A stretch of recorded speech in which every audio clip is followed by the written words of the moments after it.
All right, now going into week 7 of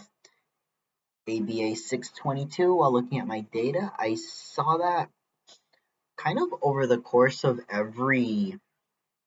introduction of every deck, there's a learning curve to it, and it sort of took a while to see the progression. At first, it would be kind of low, ACL data of maybe eight or so, and then it would quickly spike, and then they would all sort of start to plateau or increase maybe by 1 or 2 each week, just as the timings are only 30 seconds, so the the rate of improving over each timing is not going to be as great. But for my data, I kind of saw every time a new deck was introduced, there was an upward trend, and the level would be somewhere between low to moderate, and then it would go to high, and it would kind of follow this roller coaster sort of graphing where it would steadily go up, and then when the next one was introduced, it would dip a little bit, and then it would go up, and it would kind of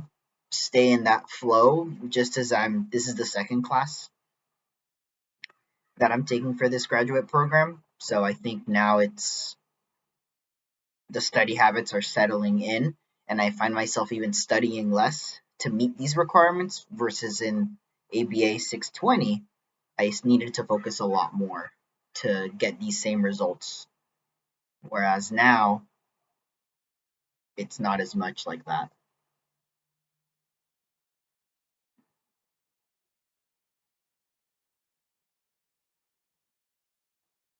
And overall, I also wanted to point out that I noticed that I felt more confident with my timings and with my progression if I set that dedicated study time at home versus doing touch and go studying, let's say at work during a break. That wasn't really effective. It was better when I would just set that time aside and just really focus and absorb all that information.